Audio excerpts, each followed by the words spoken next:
não parar, não precipitar e não retroceder. Então dizer para esse cara, sabe quando nós vamos parar? Nunca. Nunca na sua porca vida. Né?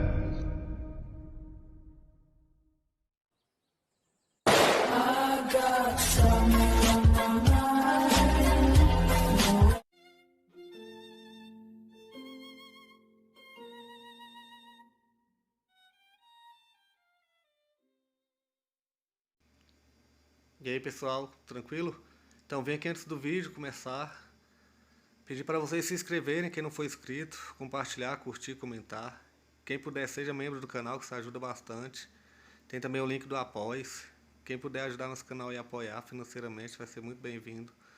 Mas o mais importante é transmitir o conteúdo e os conhecimentos do professor Olavo de Carvalho para mais e mais brasileiros. Então compartilhe e ajude aí nossa causa.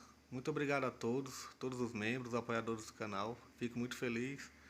Tenho certeza que a gente está no caminho certo. Então fiquem com o vídeo e até mais. Valeu!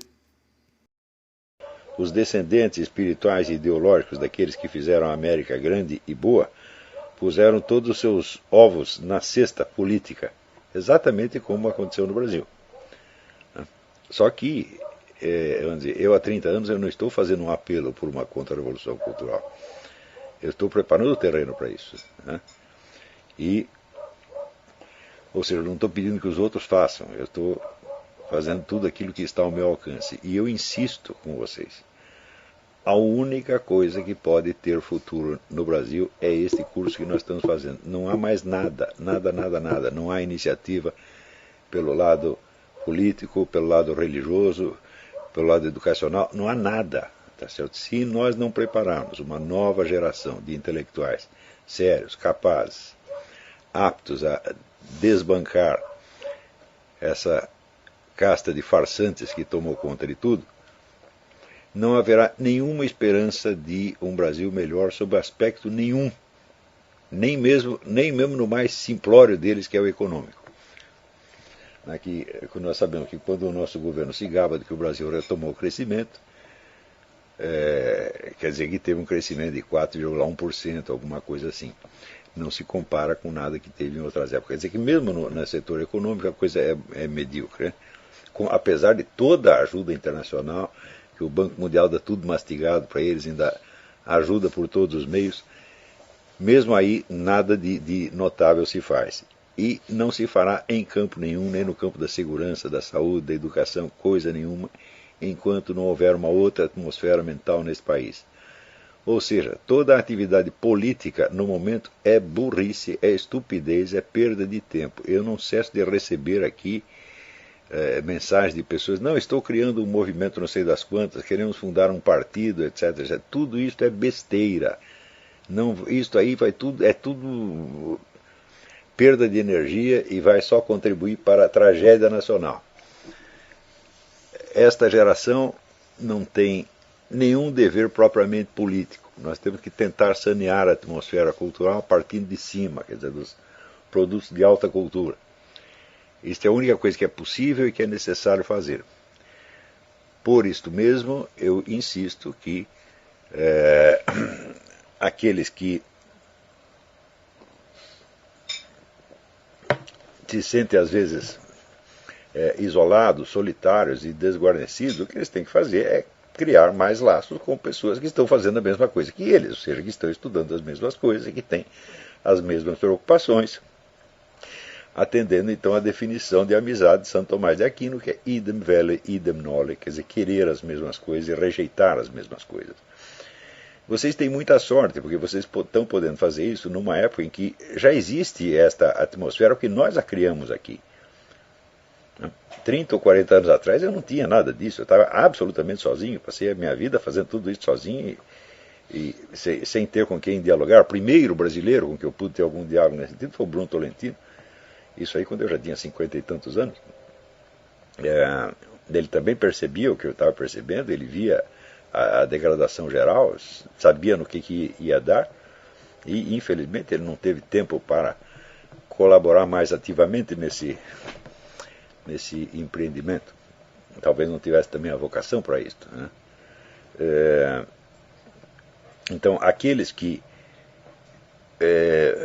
buscam algum apoio, que vamos dizer, tentando lutar contra essa sensação de solidão e desamparo, se aproximam de grupos políticos, tá certo? Ou religiosos, estão perdendo o seu tempo.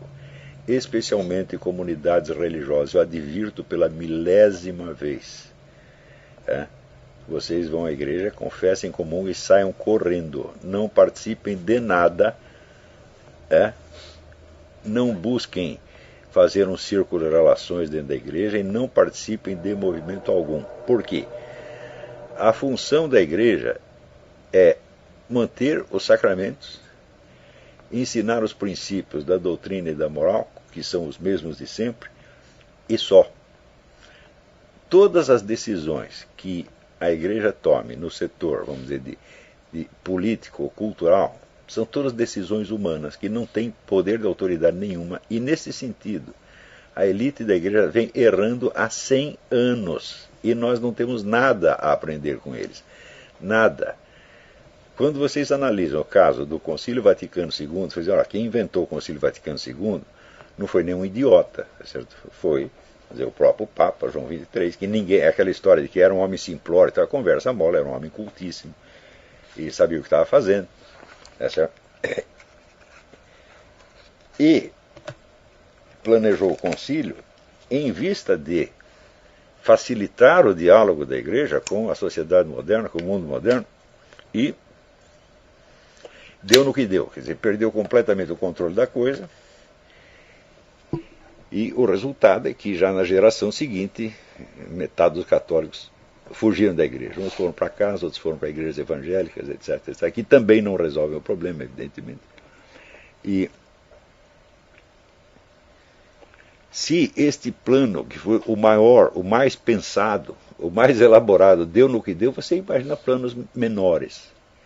E se você pensa, mas tem a igreja pré-conciliar, tem a sociedade não sei das quantas, tem isso aqui. Esse pessoal todo não sabe o que está fazendo, eles não têm prática de, vamos dizer, não têm estudos suficientes, vamos dizer, nem de estratégia política, quanto mais de estratégia cultural, quer dizer, então, são todos amadores, então são pessoas muito bem intencionadas e que no sentido da doutrina e da moral estão corretíssimas. Acontece o seguinte, tanto a doutrina quanto a moral católica são constituídas de juízos normativos universais. Prestem bem atenção. Juízos normativos universais, eles se aplicam uniformemente a quaisquer situações. E, portanto, vamos dizer, eles não estão feitos para nenhuma situação em particular. E a adaptação que você tem que fazer disso à situação particular não depende nem da doutrina nem da moral, depende da inteligência dos agentes que estão envolvidos na coisa.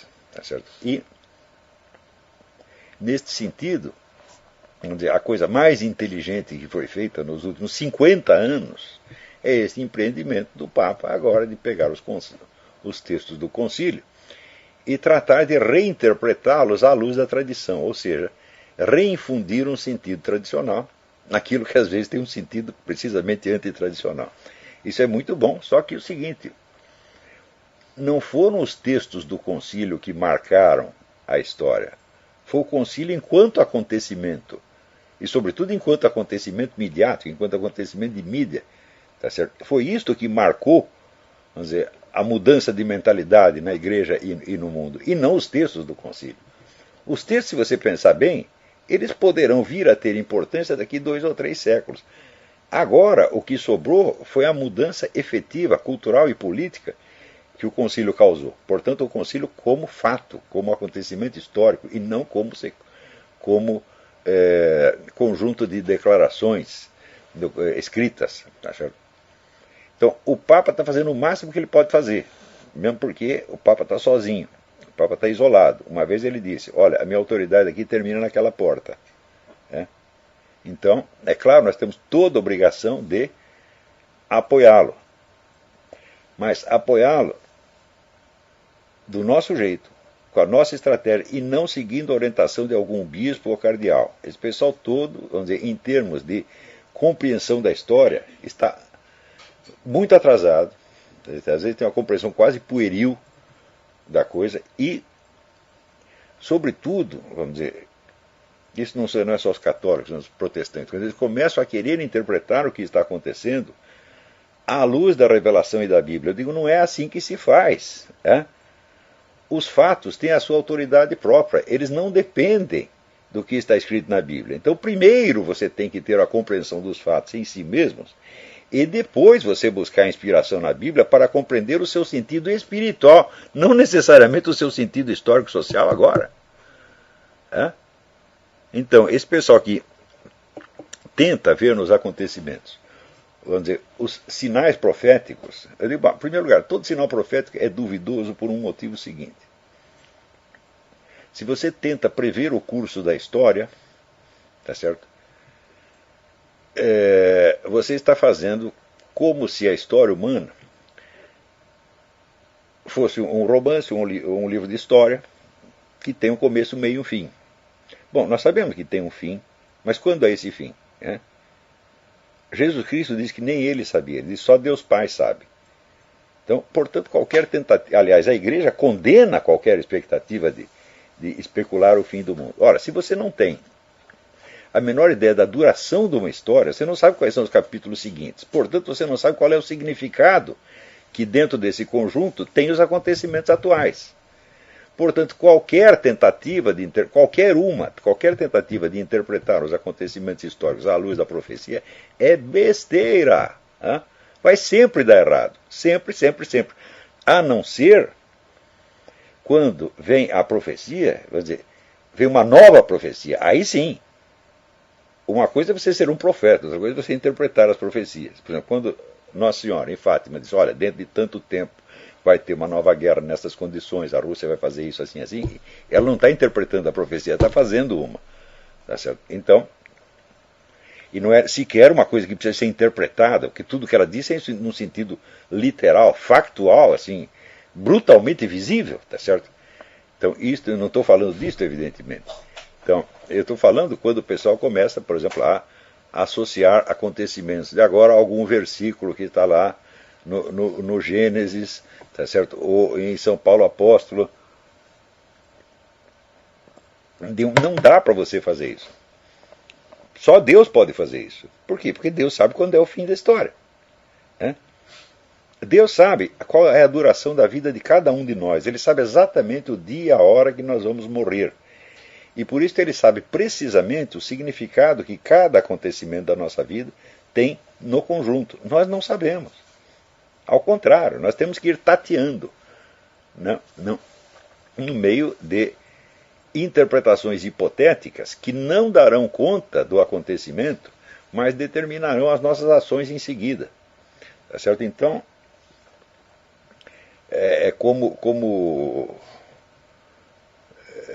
como diz, tem a canção dos guardas suíços, que diz que nós buscamos a nossa passagem, buscamos o nosso caminho, num céu sem estrelas, num céu onde não tem indicações, tá certo? Então é claro que essas interpretações proféticas dão algum prestígio para as pessoas e dão uma certa solenidade, um certo peso para aquilo que elas estão dizendo, mas no fim das contas tudo isso é vazio, tá certo?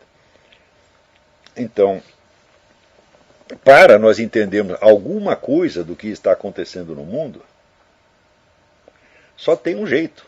Você tem que pedir que Deus te inspire e te ilumine, tá certo? Mas é Ele que vai te iluminar, não é você que vai iluminar o sentido do que está acontecendo à luz do texto bíblico.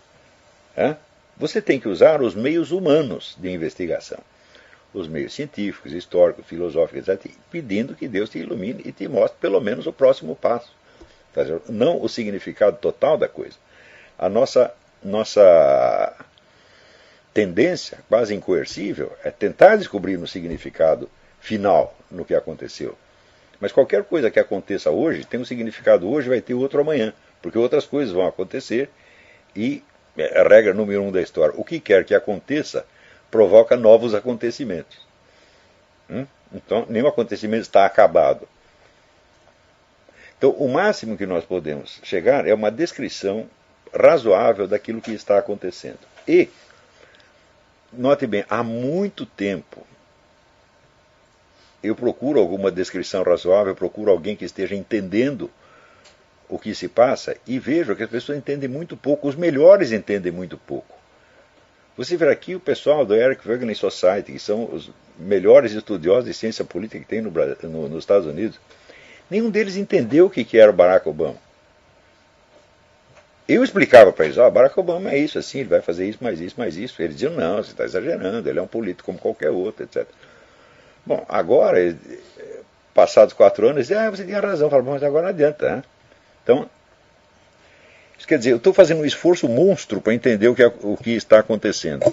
E eu tenho um método para isso. Eu pensei este método durante muito tempo, tá certo?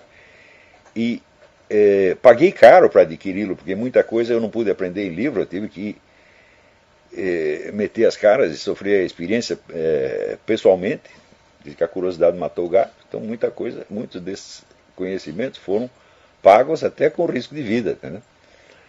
E, como dizer, eu sei o que eu estou fazendo.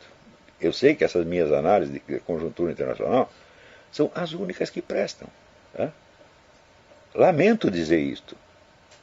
Eu sei que vai parecer uma coisa de uma vaidade, mas não estou falando por vaidade.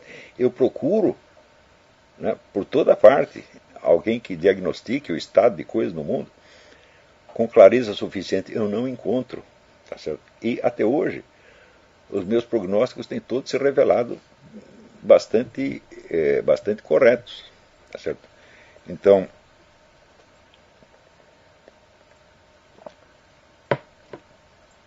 é por isso mesmo que eu digo para vocês, não há um partido, não há um grupo, não há uma escola, não há uma comunidade religiosa na qual vocês possam se encostar. Vocês têm que suportar a sua solidão e saber que o seu único meio social possível é este aqui mesmo, não tem outro. Quer dizer, mas não é um meio pequeno. Né? Eu não estou dizendo, não, nós vamos virar uma seita, nós vamos nos fechar, nós só conversamos conosco mesmo. Eu digo, pô, esse seminário tem 3.000 alunos, meu Deus do céu. Né? E pessoas que estão enormemente distantes umas das outras. Tá certo? Então, nós temos elementos suficientes para criar vamos dizer, um meio social suficientemente variado, que é capaz de representar um estímulo e também um suporte psicológico para todos. Tá certo? Se disser, então nós vamos nos organizar, fala, não façam isto. Né? Vocês não precisam mais contato social do que já estão tendo. Vocês não precisam se organizar, vocês não precisam se reunir. Não, vocês têm uma rede de contatos. Você vê em alguns dos períodos mais férteis da cultura ocidental, a maior parte dos contatos entre os estudiosos era por carta, era por correspondência. E isso era mais que suficiente. Quando a gente encontrava o outro, era uma vez na vida.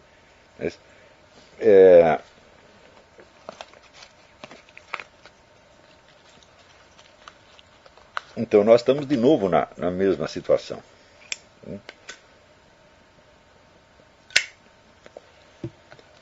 Outra coisa, saber alguma coisa é saber o que os outros não sabem. Se você tenta aprender, evoluir, você vai saber um monte de coisa que as pessoas não sabem. E quando você sabe o que os outros não sabem, você também sabe que eles vão julgar você desde o estado de ignorância que eles estão. E, portanto, não vão entender o que você está falando, a não ser que você se disponha a ensiná-los, o que dá muito trabalho e leva muito tempo. Então, às vezes a pessoa pergunta, mas como eu posso argumentar em certas circunstâncias? Não é para argumentar. Ou você sente e ensina o sujeito, que nem eu estou fazendo, ou então não perca seu tempo discutindo com um ignorante, porque você não vai poder, no curso de uma discussão, infundir nele os conhecimentos necessários para que ele veja as coisas corretamente, e muito menos você vai poder infundir nele alguns graus a mais de QI. Você não pode infundir inteligência nas pessoas. A não ser, você pode despertar a inteligência da pessoa, mas não mediante uma discussão, mediante uma polêmica. Não, você tem que se dedicar a uma atividade de ensino. Então você pega as pessoas e fala, você quer aprender? Então agora senta aqui, eu vou te ensinar. No começo vai ter muitas pessoas rebeldes, vão espernear, tá certo? Vão dizer que você é malvado, que você as está humilhando. Toda bobagem que eu durante 20 anos eu ouvi, felizmente nesse curso não ouvi nenhuma vez, mas em outros cursos que eu dei em outra época, tinha pessoas que ficavam tão né, revoltadas com a possibilidade de ter que aprender alguma coisa. Quer dizer, quando elas viam que elas não sabiam tudo, elas eram um choque. Né? Era assim, meu mundo caiu. Né? Então, quer dizer, quanto mais ignorante é um sujeito, mais certeza ele tem.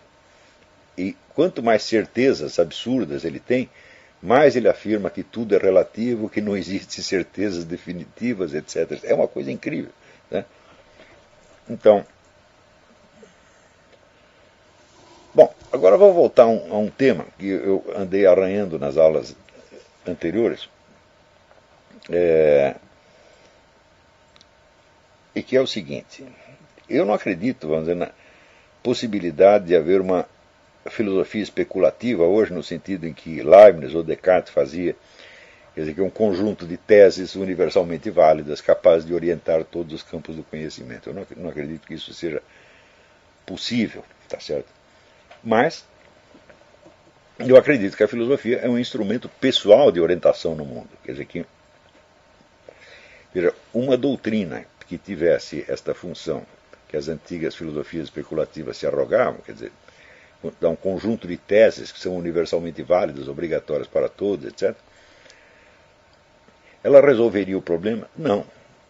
Porque este conjunto de teses estaria simplesmente registrado num texto, e esse texto teria que ser lido por pessoas reais e interpretado por pessoas reais, e aí já começaria a diferenciação e os conflitos. Então, a finalidade da filosofia não é criar uma doutrina filosófica final, é criar filósofos. Isso aqui está muito claro na atividade de Sócrates. Sócrates não passa nenhuma vez nenhuma doutrina. Ele está preparando pessoas, ele está despertando inteligências e colocando as pessoas numa atitude filosófica perante os problemas, e não transmitindo uma doutrina. Então,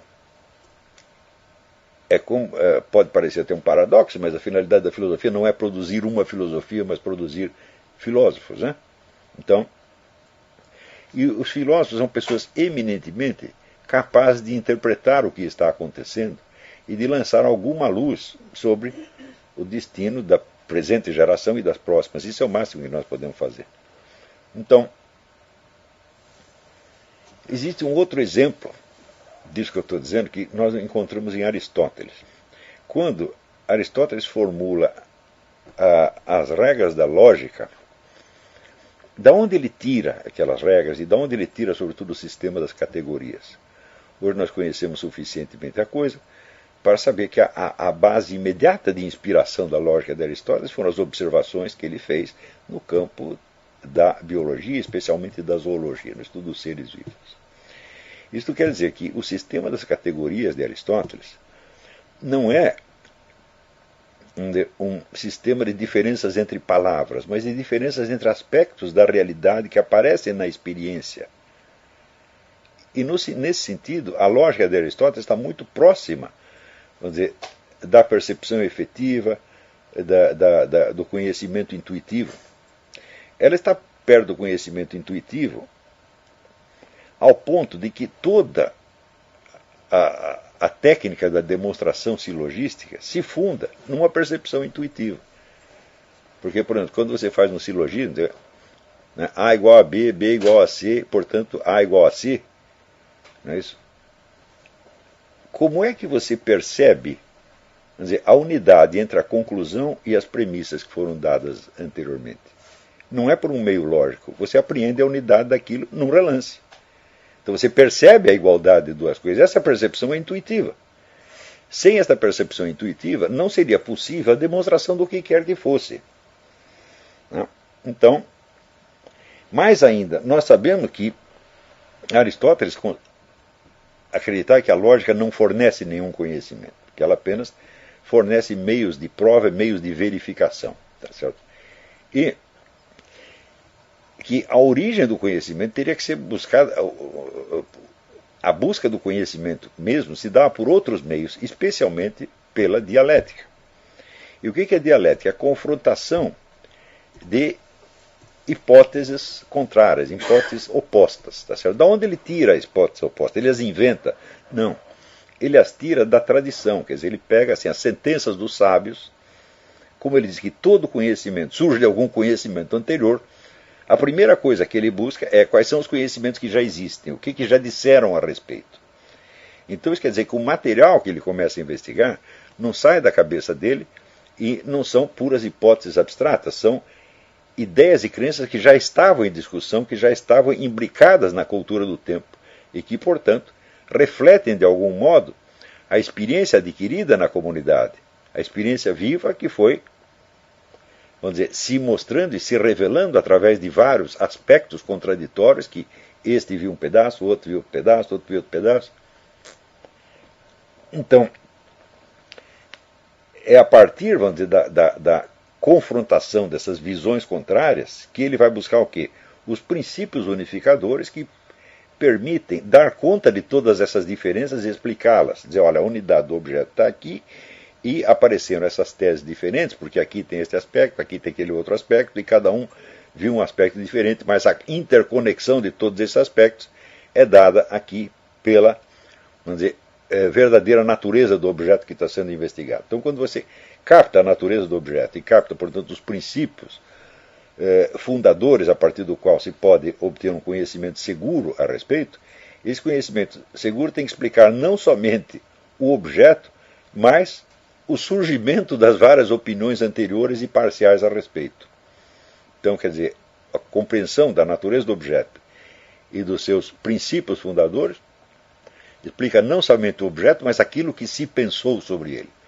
Portanto, vou dizer, toda essa elaboração lógica está, primeiro, muito próxima da percepção sensível dos objetos. Segundo, muito próximo da experiência da cultura, experiência viva da cultura. Mais ainda, se a dialética opera com opiniões opostas, ela opera a partir do quê? De opiniões retóricas, opiniões que não foram defendidas dialeticamente, mas que pareceram verossímeis à plateia que as ouvia. Então são diferentes visões parciais que estão em disputa na sociedade, num nível ainda puramente retórico. Então, partindo dessas várias opiniões retóricas, ele vai elaborar o que? A confrontação dialética, que vai finalmente encontrar os princípios fundadores daquele objeto, daquela questão, permitindo então o verdadeiro estudo científico. Né? Porém, e de onde saem estas opiniões retóricas que circulam? Saem da percepção e da imaginação, da memória das pessoas. Portanto, saem de um fator poético. Então, isso quer dizer que toda a lógica de Aristóteles, ela tem uma raiz que penetra fundo no mundo da experiência e que retorna a esse mundo da experiência a todo momento. Ele não é um processo de raciocínio puramente mecânico, que funcione por si, que vai tirando conclusões, etc. etc. Aliás, esse tipo de consequencialismo abstrato, é um indivíduo que coloca certos princípios gerais e vai deduzindo, isso é o que pode haver de menos aristotélico, tá certo? Aristóteles nunca faz isso. Na verdade, você não encontrará uma única, vamos dizer, demonstração lógica do que quer que seja em Aristóteles. Ele sempre está fazendo um exame dialético. Então, esse consequencialismo doutrinário, que a gente encontra, por exemplo, o famoso Joseph de Maistre, que é um dos ídolos do conservadorismo católico, embora ele fosse maçom, é o típico consequencialista abstrato. Né? Ele, no livro do Papa, por exemplo, ele diz, vamos aqui, o Papa é infalível em matéria de doutrina e moral. Muito bem, então ele coloca esse princípio geral e daí vai tirando consequências, de uma maneira que, se você der para um computador, ele também tiraria todas as consequências. Então, essas consequências podem ser até válidas, mas elas são válidas somente no plano puramente abstrato. Elas pouco ou nada têm a ver com as situações reais. Em primeiro lugar, quem é o Papa? Todos os papas são iguais? Não, não são. Em segundo lugar, vamos dizer, a eleição do Papa pode ser contestada. E também a Igreja diz que se um Papa proclamar, vamos dizer, uma doutrina herética, ele não é mais o Papa. Eu digo, mas sim, mas quem sabe que ele não é? No momento que o Papa proclamou uma heresia, até o momento que ele é destronado, toda a comunidade católica está em dúvida. Ninguém sabe o que fazer. Portanto, esse belo consequencialismo abstrato não te adiantou para nada, não te ajuda a te orientar no mundo real. Né? E se tem uma coisa que Aristóteles está o tempo todo olhando, é para o mundo real, para o mundo da experiência. Agora, acontece que, a partir do momento em que no fim do século XIX para o começo do XX, o pessoal começa a matematizar a lógica, tá certo? Com a ideia de tampar todos os buraquinhos da demonstração silogística, o que mais tarde, né, o Kurt Gödel viria a demonstrar que é impossível, na verdade, sempre vai haver algum buraquinho, tá certo? Mas na ideia de aperfeiçoar, né, a mecânica silogística, então eles começam a usar sinais matemáticos e chegam à conclusão de que as regras da lógica são, as regras da silogística, são as mesmas da aritmética elementar, como de fato são. A partir deste momento, o raciocínio lógico se torna um procedimento inteiramente mecanizável, tanto que pode ser imitado por um computador. Mas acontece que esta parte da lógica é somente a silogística, ou seja, a arte de você articular premissas e consequências. Então, um computador consegue operar uma sequência silogística muito mais rapidamente do que nós e de maneira muito mais perfeita do que nós, mas ele não tem a conexão com o mundo da experiência. Então, quer dizer que se tornou uma espécie de silogística independente do mundo real, independente da intuição e independente da experiência. E as pessoas podem adquirir enorme treinamento nisto, adquirir uma destreza formidável disso, sem ser capazes de relacionar isso, por exemplo, com a doutrina das categorias ou do antipredicamento, ou seja, sem ter toda aquela noção que Aristóteles tinha, vamos dizer, do caráter problemático da transição da experiência para o pensamento lógico.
Chegamos a mais um final de uma aula, de um vídeo.